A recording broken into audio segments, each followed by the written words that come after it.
महाराजांचे चांगले विचार तुमच्या जीवनाला एक नवीन दिशा देऊ शकतात. त्यांचे मौल्यवान शब्द इथे वाचा आणि कुटुंबात फसवणूक झाल्यास काय करावे ते जाणून घ्या, जे जीवनाचा खरा अर्थ स्पष्ट करतात आणि सांगतात. प्रेमानंदजींचे मौल्यवान विचार आपले जीवन सुधारण्यासाठी आणि संतुलन राखण्यासाठी मार्गदर्शन करतात. जर कुटुंबातील एखाद्या सदस्याने फसवणूक केली आणि त्यामुळे त्यांचे नाते बिघडले तर काय करावे हे प्रेमानंदजी महाराज सांगतात. प्रेमानंद महाराज मानतात की प्रत्येक नात्याचे स्वतःचे अधिकार असतात. लग्नानंतर स्त्रीने तिच्या पतीच्या मनाप्रमाणे जगले पाहिजे. जर इतर नातेसंबंध तुमच्या विरोधात असतील तर ते सोडून नात्यांतील विश्वासघात. कोणतंही नातं ही विश्वासावरच टिकतं हे आपण नेहमीच ऐकतो आणि ते खरं आहे. नात्यात विश्वास नसेल तर मात्र नातं डगमगायला लागतं.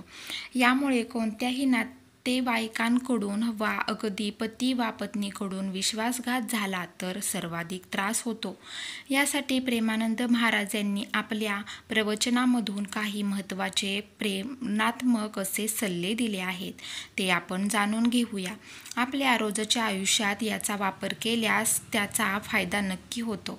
विश्वासघात केल्यास जर आपल्या कुटुंबातील कोणत्याही नात्यात विश्वासघात झाला असेल तर आपण तो नातेसंबंध सोडून दिला पाहिजे. आपण आपल्या पतीला अनुकूल परिस्थितीत आधार दिला पाहिजे आणि प्रतिकूल परिस्थितीत धीराने त्याच्या पाठीशी उभे राहिले पाहिजे.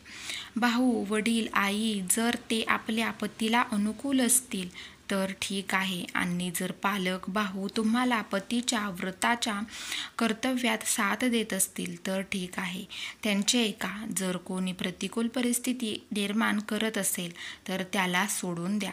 पतीबाबत कर्तव्य नक्की काय आहे तर तुमच्या पतीला देव मानून तुमचे जीवन जगा.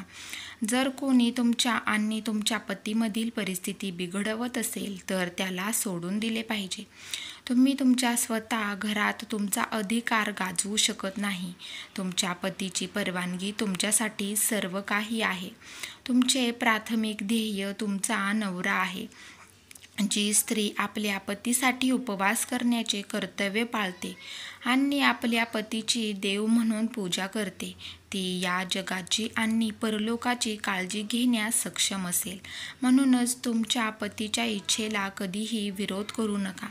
पती तुमच्या कुटुंबासाठी काम करतो आणि तुमच्या कुटुंबाला स्वतःचे मानतो, ही त्यांची उदारता आहे, असे प्रेमानंद महाराज यांनी आपल्या प्रवचनामध्ये सांगितले आहे.